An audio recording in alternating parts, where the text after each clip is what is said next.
É um estado de rebelião permanente. É quando eu olho para Deus e falo assim: eu sei o que o Senhor quer, mas eu não faço porque eu não quero. Eu faço o que eu quero porque a vida é minha. E quem vai para o inferno sou eu. É isso que o Marcos leu.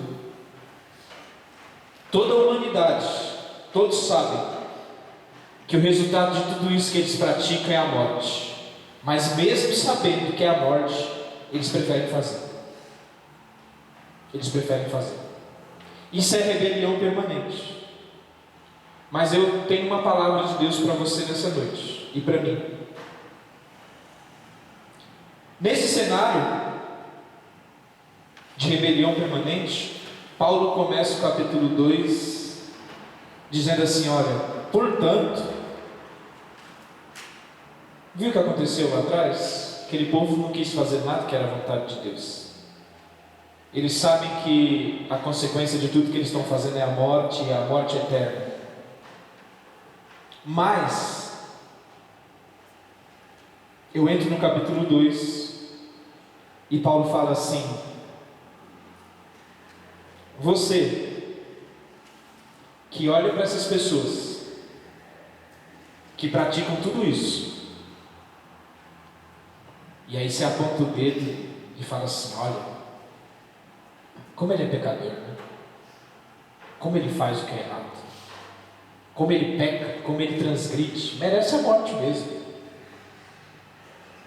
Se você iniciar a leitura do capítulo 2, eu acredito que vocês tenham lido em casa, que você já sabia que a gente ia falar disso. Paulo ele usa um tipo de retórica no capítulo 2, no início do capítulo 2, diferente. Se você ler com atenção, você vai perceber que Paulo está falando como se existisse, como se ele estivesse falando com uma pessoa, usando o interlocutor imaginário.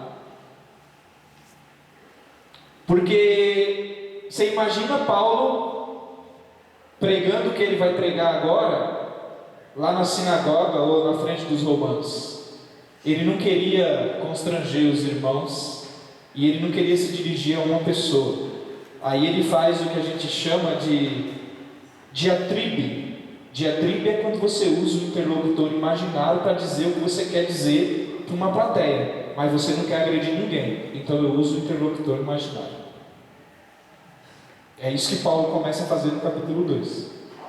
E aí Paulo começa dizendo assim: ó, vocês leram tudo que eu escrevi lá atrás? Todas aquelas pessoas? Todos nós estamos na mesma situação que elas. Mas é isso que Paulo está dizendo. Ele fala assim: ó, você está na mesma situação, porque o que você condena nas pessoas, você também pratica. O dedo seu que está apontando para o pecado das pessoas, condena você mesmo, porque você pratica as mesmas coisas que você condena. Quando eu comecei a ler isso, irmãos, eu falei assim: Jesus, eu vou ter que falar para os irmãos lá na igreja, né? Porque é o que Paulo está falando, não sou eu que estou falando isso, é a palavra de Deus.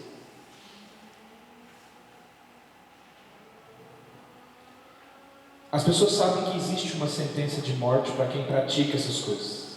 E aí eu estou no capítulo 2, versículo 1. Nós sabemos, mais do que todos, que quem pratica tais coisas tem uma sentença.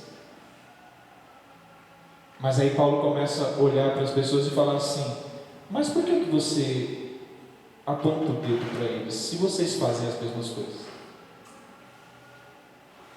Por acaso algum de vocês é melhor? Por acaso algum de vocês está numa situação diferente?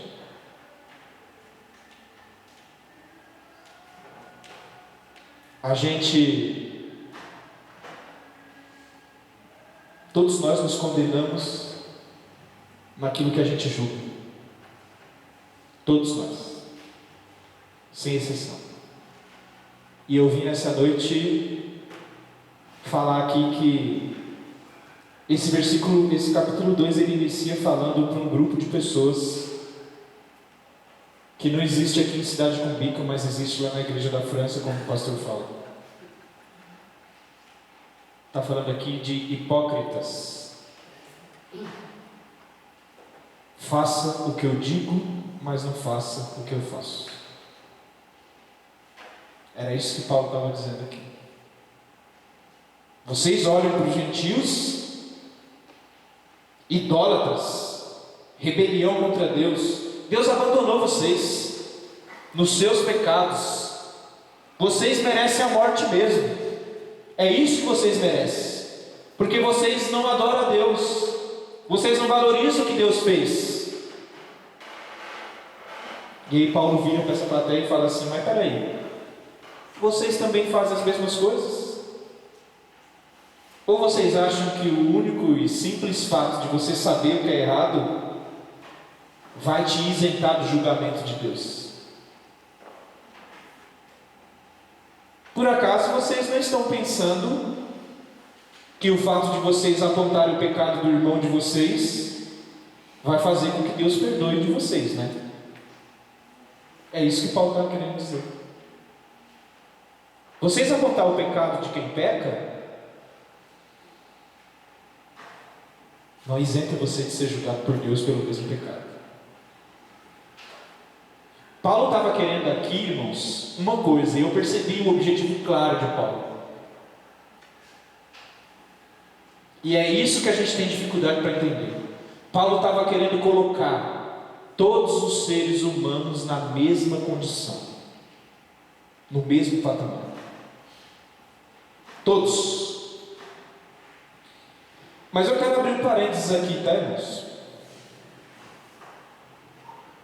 Essa condenação é para julgamento hipócrita. E eu não preciso aqui dizer o que é um julgamento hipócrita.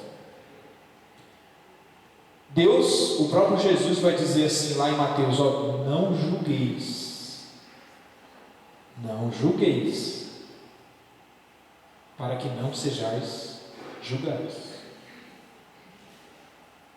Com a mesma medida que você julgar, você também será julgado.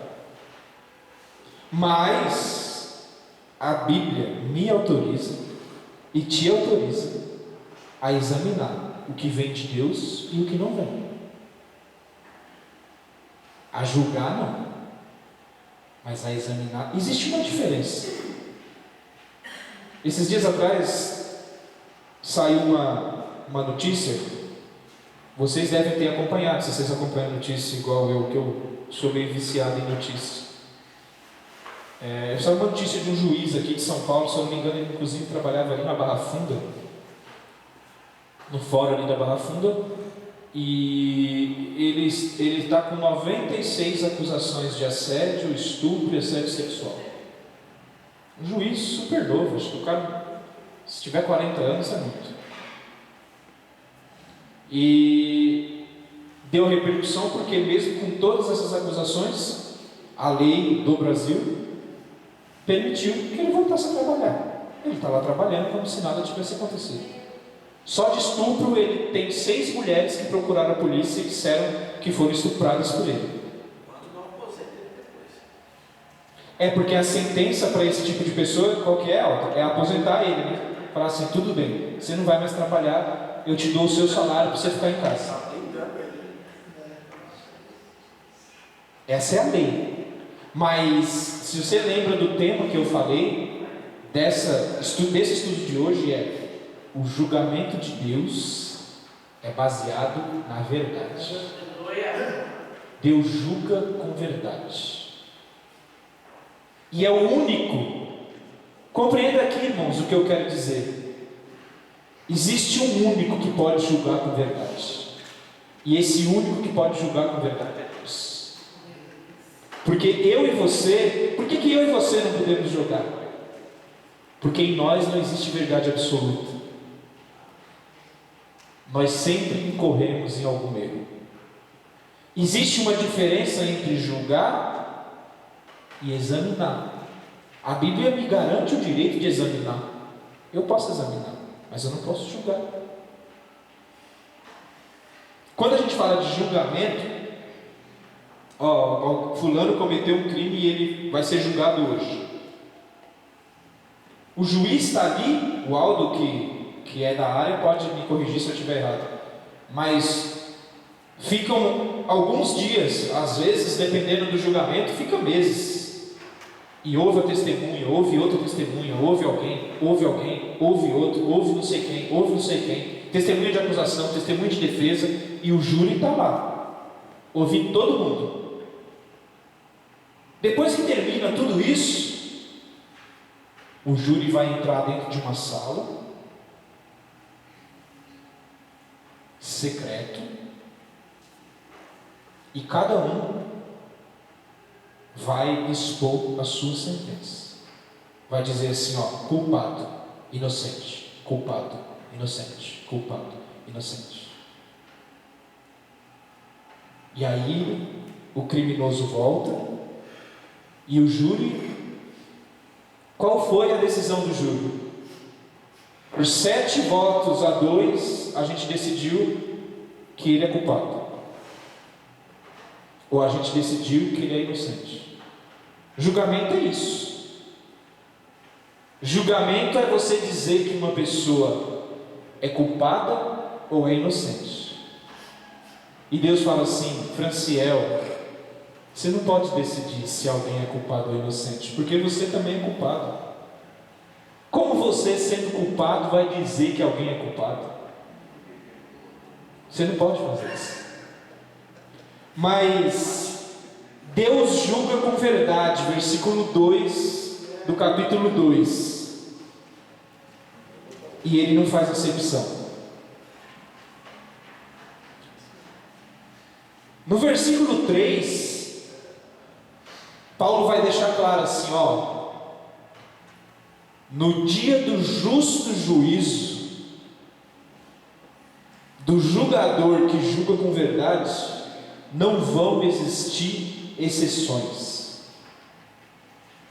Não vão existir exceções. Porque é interessante como as coisas acontecem no mundo, né? Quer dizer, não vou falar do mundo, vamos falar aqui do Brasil, né? Aqui no Brasil é interessante como as coisas acontecem. Eu sempre abro uma exceção para alguém, né? A nossa lei, o Aldo estudou para isso 5 anos e ele vai ser especialista nisso, porque advogado aqui no Brasil é especialista em achar brechas na lei, não é isso? E tem muito. Existe uma lei. Por que o Aldo vai ser o próximo, tá? Uma das classes mais ricas do Brasil hoje são os advogados, sabia disso? Existe muito advogado milionário e até bilionário, sabe por quê, irmãos? Porque um bom advogado aqui no Brasil, para quem tem dinheiro, faz com que você nunca pague pelos seus crimes.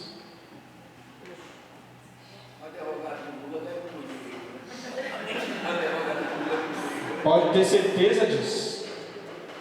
Um advogado, eu fico pensando, né? A gente vê direto na televisão, a gente vê essas notícias direto, né? Fulano foi espancado, chicoteado, até tomou choque, foi preso porque foi pego roubando um pacote de bolacha no mercado. Agora os seguranças dos mercados estão torturando as pessoas. Pega a pessoa, leva para o quartinho, tortura, dá choque, espanca, bate. Por quê? Porque roubou um pacote de bolacha. E eu aqui não vim aqui dizer que é certo roubar um pacote de bolacha. Não estou dizendo isso. Mas para quem rouba milhões e mata milhões, é candidato a presidente e vai ganhar a eleição.